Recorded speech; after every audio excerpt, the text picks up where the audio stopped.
partir de este momento en Madero FM, los invitamos a sintonizar Perspectivas, junto a Guillermo Holzman y Percival Madero. Un análisis de la actualidad nacional e internacional. Perspectivas, a esta hora en Madero FM. Bienvenidos. Bienvenidos, distinguidos auditores y televidentes, nuevamente en un programa de la mesa de Madero Comunicaciones, en el programa Perspectivas, con nuestro distinguido amigo y colega Guillermo Holzman, a quien le agradecemos una vez más la gentileza que tiene de acompañarnos y poder compartir sus opiniones, sus análisis respecto de lo que ha sido el más importante en materia nacional e internacional. Y te dejamos los micrófonos para que saludes a nuestra audiencia. Muchas gracias, Percival. Espero que hayan pasado una hermosa Navidad, ¿ya? Y bueno, yo creo que todos estamos preparando para el Año Nuevo, ¿no? Así es. Pues. Claro, ya. Exactamente. Ya, bueno, la verdad es que siempre un agrado compartir contigo, Percival, además la oportunidad que me da de poder estar semana a semana en este ya programa ya instalado, Perspectiva, que empezó como una suerte de humorada y finalmente lo hemos ido haciendo toda la semana. ¿Ya? Y un estupendo momento de uno para agradecerte por una parte, y por otra parte también aprovechar que quienes nos escuchan, quienes nos ven, puedan también, ojalá, escribirnos para ver qué temas le interesan, que uno de los cuales uno pueda aportarles, porque perfecto. La verdad yo creo que para ver la parrilla 2019, porque me va a seguir invitando 2019, ¿no? Pues totalmente. Ya, pues entonces más renovados. Esa me parece. Entonces yo diría para ver la parrilla y ver las temáticas, porque quizás hay muchas cosas que donde nosotros aspiramos, sinceramente, y con Percival así lo conversamos, aspiramos a entregarle un pequeño aporte para que usted tenga una mejor opinión, que complemente sus datos, o incluso no esté de acuerdo con nosotros, pero tenga también la facilidad de poder argumentar conforme sea lo que estamos diciendo o exponiendo. Hoy día queremos hacer un balance de lo que ha sido el año 2018 con sus luces y sombras. Y a tu juicio, ¿cómo definirías o cuáles a tu juicio son los principales temas que se abordaron en materia de política nacional e internacional? A ver, empecemos por la nacional. Digamos, empezamos por la nacional. Yo creo que el tema nacional, yo diría, va a estar muy marcado por lo que ha pasado en el Ejército y Carabineros, definitivamente, del megafraude, de la renuncia de Bruno Villalobos. O sea, de hecho, hasta ahora son pocos los generales directores que han logrado terminar su periodo incólume. Sí. Ya, eso ya constituye una preocupación. Lo sucedido en el Ejército con el tema de los pasajes y la poca claridad respecto a cómo se tramitaba todo eso y la idea que queda finalmente que hay corrupción. Pero también ahí está el hecho de la relación entre las Fuerzas Armadas y Policiales con el narcotráfico, lo que sería venta de armas, sean privadas o institucionales, pero finalmente para que haya venta tiene que haber algún tipo de conocimiento mutuo, o sea, cualquiera sea lo que está vendiendo, pero de lo que podemos decir es que uno saca una conclusión es que las Fuerzas Armadas y de orden y seguridad conocen al narcotráfico. Narcotraficante. Entonces yo diría que eso yo pasaría a ser los elementos. Otra cosa que yo destacaría a nivel nacional tiene que ver con el tema de la expectativa del gobierno. Cuando Sebastián Piñera asume en marzo, él fue electo en el mes de diciembre del año 2017, ya lleva un poco más de un año se va a haber sido electo. Yo diría que el gobierno plantea muchas expectativas, desde que inicialmente insisten en que el 54,6% de la población es de derecha, cosa que no es cierta, digamos, conforme todos los estudios, conforme todo lo que hemos ido sabiendo en términos de análisis a través del año 2018. Y claramente las expectativas de crecimiento económico finalmente no se ven, digamos, coronadas con el éxito ni con los beneficios que en el bolsillo cada uno de los ciudadanos esperaba. Y ahí yo creo que hay un tema, o sea, hay expectativas, hay un tema de expectativas y también un tema de frustración. Lo otro es el cambio, otro que yo destacaría en términos genéricos más bien, es el cambio de agenda del gobierno. O sea, siempre le aparece algo que le quita las prioridades. O sea, este gobierno, tú recuerdas, o sea, estaba con la reforma laboral, reforma tributaria, reforma de pensiones, reforma de salud, reforma educacional. De lo que menos hemos hablado en el año 2018 ha sido todo eso. en términos de proyecto ingresado al Congreso. Tuvo más de alguna oportunidad en los programas de 2018, ha recalcado que el gobierno no tiene respaldo del Congreso. Entonces, sin embargo, el gobierno se ha tenido que hacer una serie de maniobras para poder lograr sacar adelante algunos proyectos, pero normalmente esos proyectos son de la coyuntura. Así pasó, por ejemplo, con el tema de la violencia escolar, o sea, la violencia, que finalmente en un proyecto terminó llamándose Aula Segura, se le intentó cambiar el nombre. Claro. Y ese proyecto fue finalmente firmado y promulgado finalmente como ley la semana pasada por el presidente Piñera. Entonces, pero ese Aula Segura no estaba en la lógica de programa de gobierno. No era. Entonces, ha habido todo un desgaste por manejar la coyuntura, ¿ya? Y no colocar los temas más relevantes, ofertados en su programa de gobierno. Perfecto. Entonces ahí hay una cierta línea. Perdón, Guillermo, pero también hemos tenido en la parte política, así como se cita lo que tú señalabas, también hemos tenido dentro de lo que ha pasado, del Estado, también hemos podido constatar o hay evidencia respecto de que la propia oposición está dividida en dos bloques, una por la ex mayoría y otra Frente Amplio, donde no han tenido muchas posibilidades de unirse, incluso han tenido fracasos en gestiones donde han querido acusar a gobiernos, o sea, a ministros o a fiscales. Eso también da cuenta de un hecho que ha sido, a lo mejor, que le ha servido al gobierno de Piñera, porque tampoco tiene, si es cierto, no tiene una mayoría en el Congreso, tampoco tiene una oposición unida. Exactamente, lo cual ha sido muy útil y eso ha generado que la oposición funcione de manera yo diría distinta. Perdón, antes de ir con este tema, otro tema importante en el año es que el 21 de mayo ya no es la cuenta presidencial, sino que se cambió para el 1 de junio. Que hizo muy bien en general eso, debilitó o más bien potenció el hecho que no fuera eso, digamos, el 21 de mayo puesto en discusión frente a problemas y a protestas que se ocurrían siempre en el Congreso de Valparaíso. Exactamente, y que además coincidía con el mes de la Armada, que finalmente termina con toda una problemática. Pero, digamos, eso sí.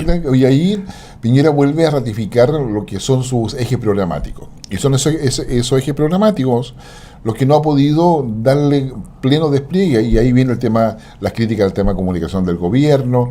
Yo creo que el gobierno tiene un serio problema de diagnóstico, no de estrategias comunicacionales. Yo creo que la estrategia comunicacional parten de diagnósticos. Entonces, no siempre la estrategia comunicacional es equivocada. La estrategia comunicacional es equivocada cuando el diagnóstico es deficiente o incompleto. Bueno, entonces, tú me estabas planteando claro, el cómo también ha tenido una oposición, no ha tenido una oposición unida, ha tenido una oposición dividida, o sea, ha tenido todos los votos en contra, con una oposición dividida incluso. Bueno, yo creo que el 2018 ha sido el peor año de la oposición.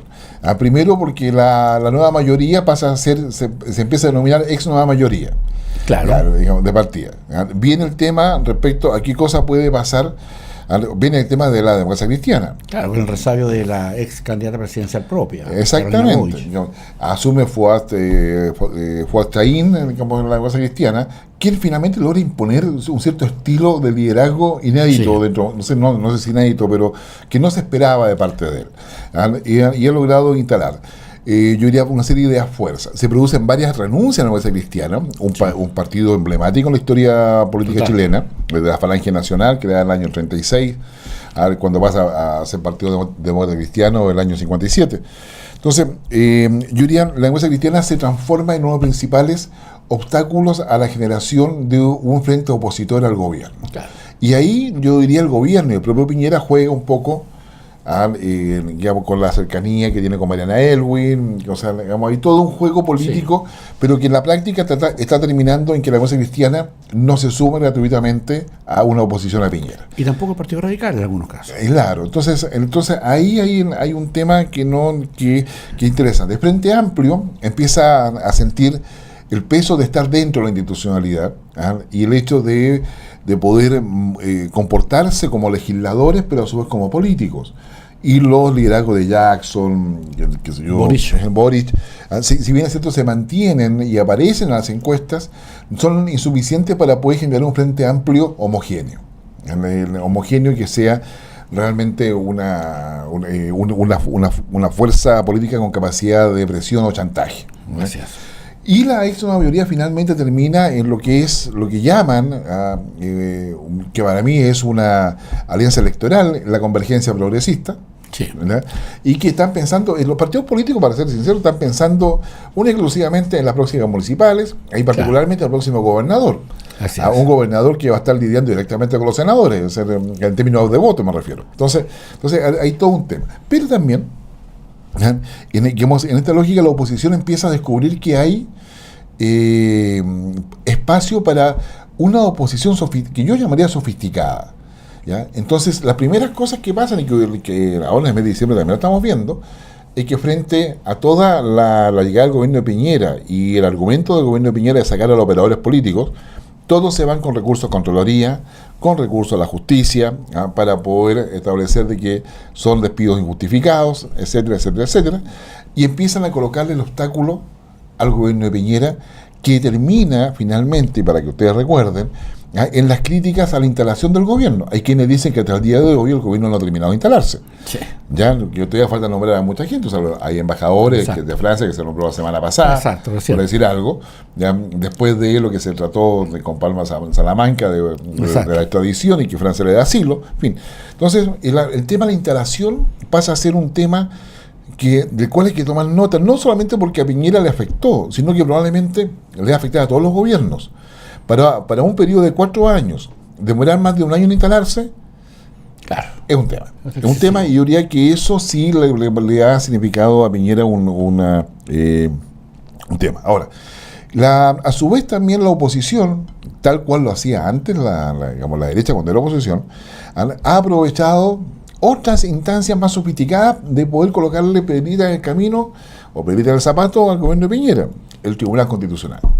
Bueno. Ahí estaba el tema del aborto 3 causales, y todo el debate asociado a eso, que finalmente limitaba y ha limitado la posibilidad de un despliegue completo de la propuesta de Piñera, y donde los círculos de poder dentro del gobierno se hacen notar, porque no hay capacidad de anticipación y de acción a la vez.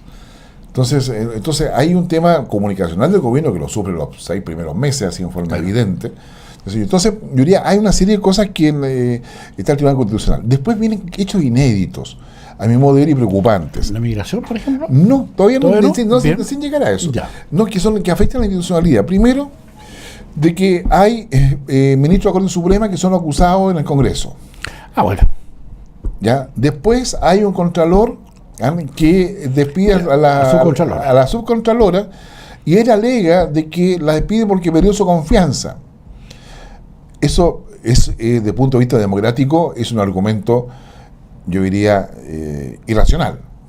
¿Ya? Claro. ¿Por qué? Porque el subcontralor es el contrapeso natural al contralor. ¿Ya? Digamos, y no una dependiente de lo que el contralor diga o no diga. Que además pierde por 8-0 en la Corte Suprema. Exactamente, terminamos con una contienda de competencia o de jurisdicción de la Contraloría en la Corte Suprema, donde el contralor que llevaba adelante la acción la pierde por 8-0. Claro. Ahí se deja planteado, y no está solucionado, y un tema que yo creo que va a seguir en 2019, acerca si el contralor debe renunciar o no. ¿Ya? Recordemos que el contralor, por la reforma constitucional que hubo, ahora tiene una duración de 10 años. ¿Ya? Sí. Y no está limitado en la edad como estaba antiguamente a los 75. ¿Ya? O sea, dura 10 años como contralor. Pero él puede renunciar, pero la interpretación jurídica que lleva al contralor a la acción legal para poder despedir a la subcontralora, que finalmente la Corte Suprema la rechaza. Dorothy Pérez. Sí, Dorothy Pérez no pasa desapercibida. ¿Ya? Tenemos a un fiscal nacional acusado a Abbott en el Congreso. Claro, por el Frente Amplio. Claro, el Frente Amplio. O sea, dejo de lado las interpelaciones porque son normales dentro de la democracia. Tenemos a diputados acusados de la Corte Suprema. O sea, es decir,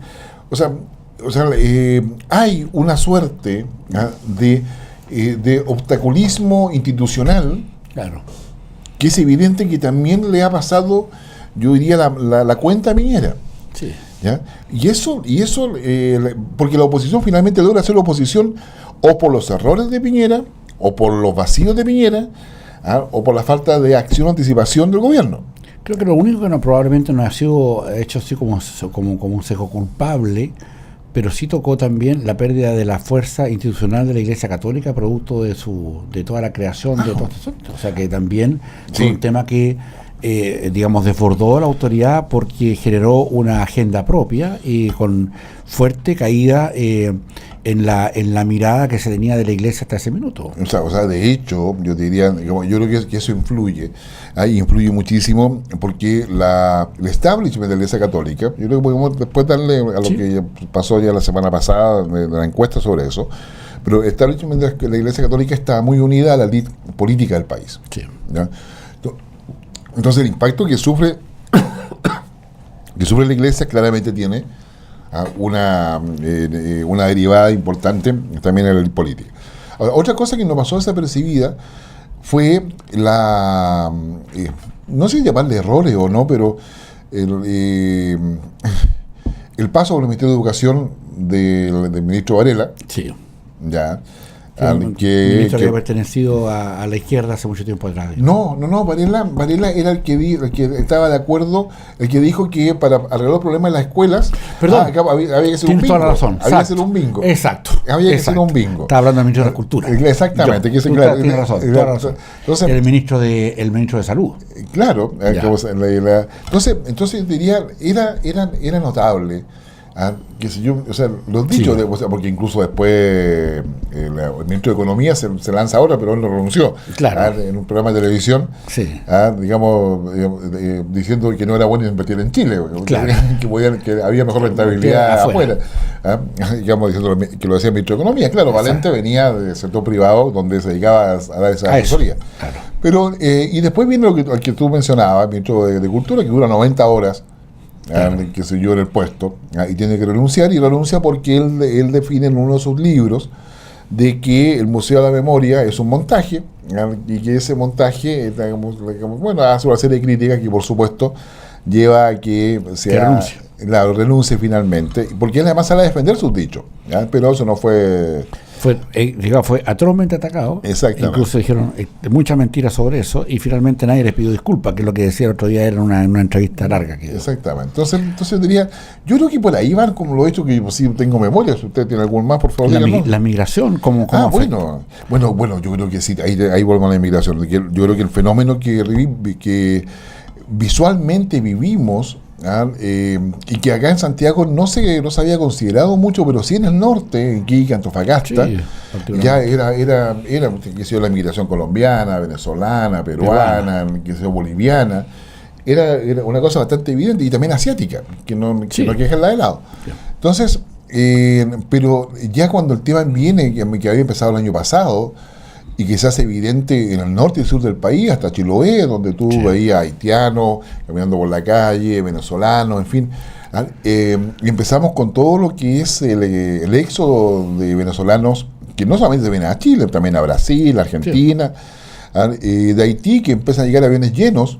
Sin ninguna, a total destajo, digamos. Exactamente. Entonces, aun cuando Chile todavía tiene pocos migrantes respecto a los promedios internacionales, pero claramente era notorio que había aumentado considerablemente, al punto tal que ese problema migratorio marca la agenda del gobierno para dar respuesta al pacto migratorio que no quiso firmar. Exacto. Entonces, y terminamos incluso devolviendo a haitianos a su país. Claro.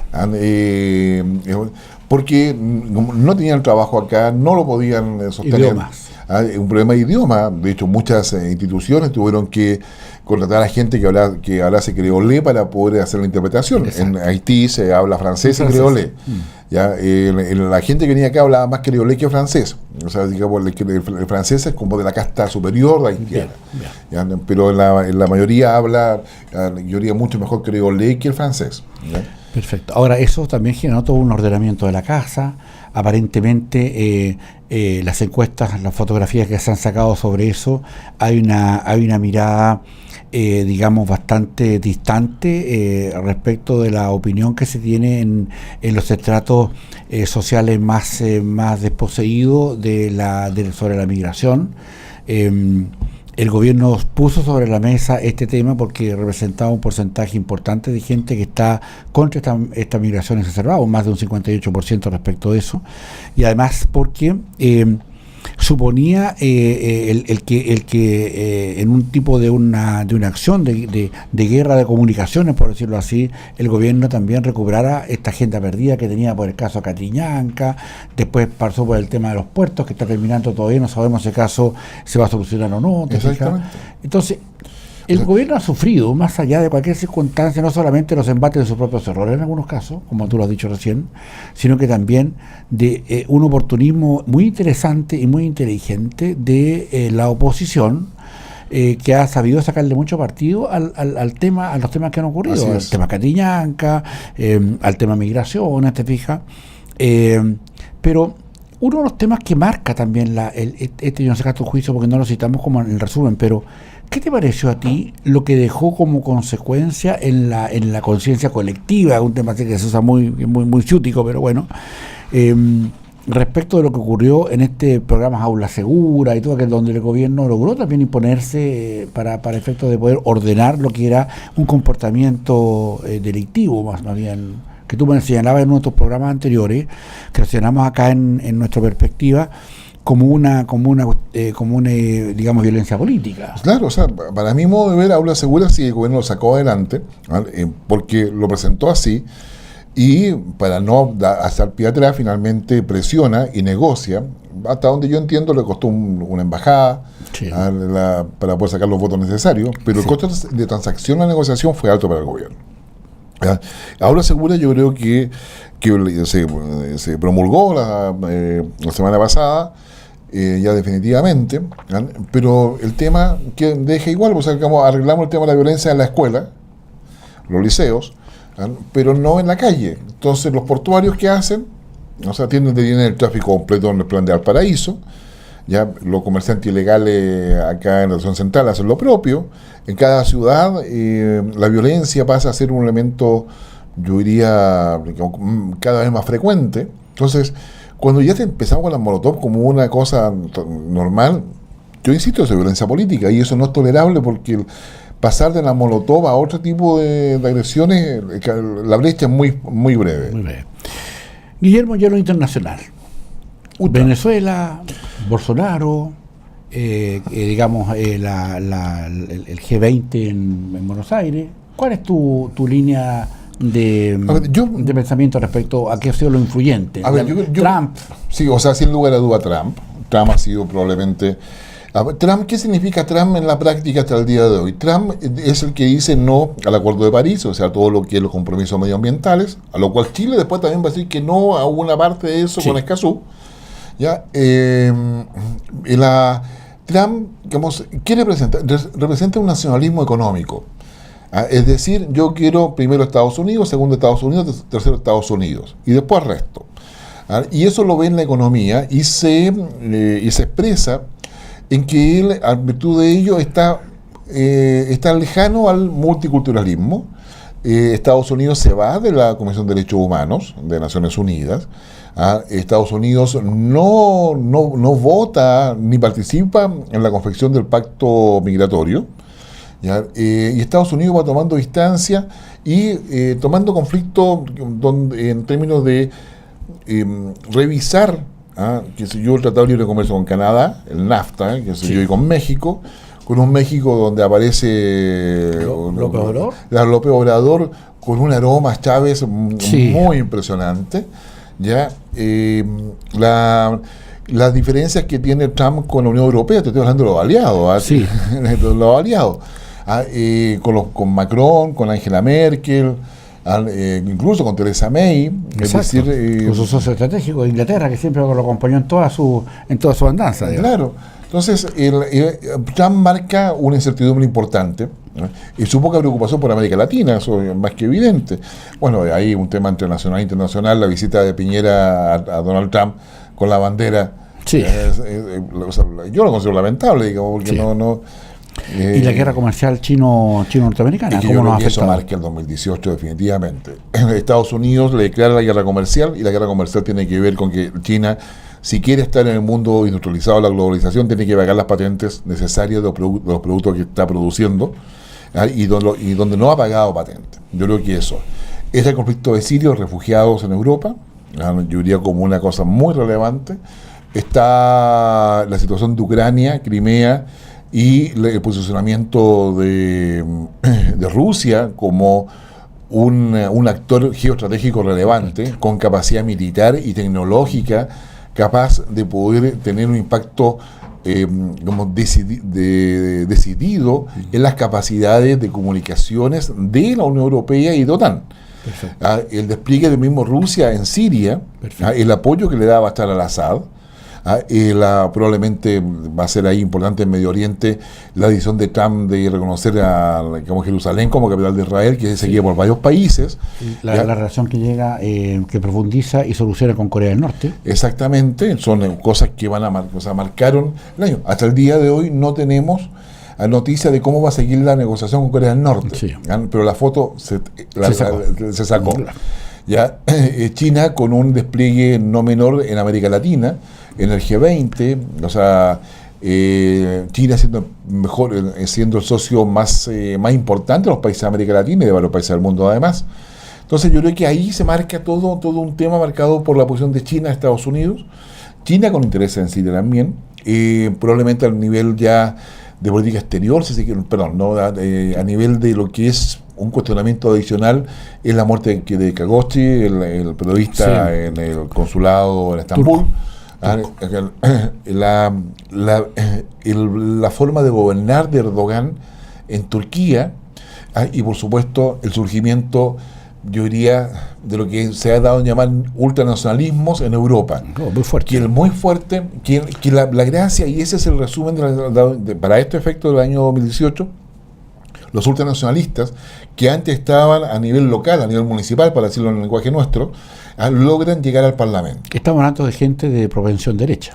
No, digo la ultraderecha. Estamos con ultraderecha, xenófobo, conservadores, qué sé yo. Entonces llegan al Parlamento y llegan con porcentaje que varía entre el 5 y 12%, es decir, con capacidad de negociación. Y el broche de oro lo pone claramente Bolsonaro. Claro, qué sé yo, en América Latina. Y el éxodo de exiliados, exiliados por el hambre, digamos, de Venezuela. Yo ahí, ¿sabes tú? Yo ahí le dejo una conclusión, a ver si ustedes están de acuerdo, pero yo creo que Maduro lo está dejando salir, hace que se enoja, hace que no quiero que se vayan, pero váyanse por favor, porque de esa manera asegura el poder. Claro. Decir los venezolanos que se vayan, hagan oposición afuera, pero no van a venir acá. Claro, aquí mando yo. Claro, y ahí asegura el poder y se queda con los leales, y se despreocupa un poco los traidores. ¿Ya? Perfecto. ¿Y Bolsonaro, Bolsonaro, yo creo que va a ser una sorpresa, no sé en qué sentido, pero claramente Bolsonaro va a tener que gobernar en términos pragmáticos, no va a poder hacer todo lo que dijo que quería hacer alguna vez. Exacto. Y tiene que necesariamente adecuarse. Sí sabemos algunas cosas. Bolsonaro es del alma, interpreta el alma de Brasil y lo interpreta de la perspectiva militar, es decir, de la perspectiva geopolítica. Brasil no tiene amigos en América Latina. ¿Chile? Ni Chile, no tiene socios. Bolsonaro no va a apoyar ninguna, no va a liderar América Latina. Sí, siempre una buena relación bilateral. Con Chile, Brasil tiene una muy buena relación bilateral. Bolsonaro quiere aprender de Chile, no quiere invertir en Chile, quiere aprender de Chile cómo saltarse todos los problemas que Chile ha tenido para implementar el modelo neoliberal. Bolsonaro es un problema para China, pero no lo puede evitar. El tema con México también lo va a complicar, y la relación con Venezuela también. La relación con Macri lo va a dejar hasta que él no esté consolidado, porque siempre es el lío comercial e industrial entre Brasil y Argentina no es fácil de solucionar. Y ahí tienen a pobre Paraguay y Uruguay entre medio. Entonces yo diría, es un año que en lo internacional y en lo nacional ha tenido una dinámica pocas veces vista, así que yo te diría, deberíamos después, el próximo año ya... Estuvo entretenido el 18 con todo esto. Sí, es un entretenido, entonces deberíamos ya hacer la proyección para el 19.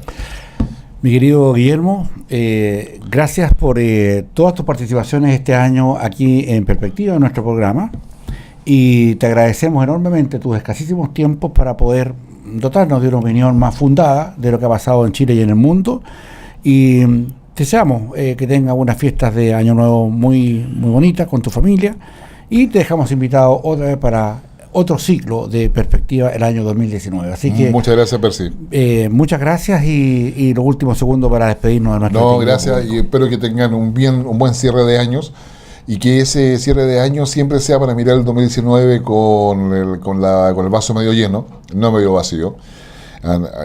Llega un minuto en que uno hace la autocrítica, pero la autocrítica para poder levantarse y poder proyectarse mucho mejor. Así que les deseamos, y les deseo también a ti y a todos ustedes, un año 2019 pletórico en éxito y particularmente en armonía. Distinguidos auditores, muchas gracias por prestarnos su atención durante todo este año 2018 y también nos sumamos a lo que dice Guillermo, que tengan un año muy próspero, lleno de posibilidades de salud y también con hartas ganas de poder seguirnos aquí en nuestro programa Perspectivas, que se realiza todas las semanas aquí en la Mesa de Madero Comunicaciones y particularmente en nuestro programa Perspectivas. Muchísimas gracias y hasta una nueva oportunidad. Aquí concluye Perspectivas con Guillermo Holzman y Percival Madero, el análisis y la actualidad nacional e internacional. Perspectivas en La Fuerza del Norte.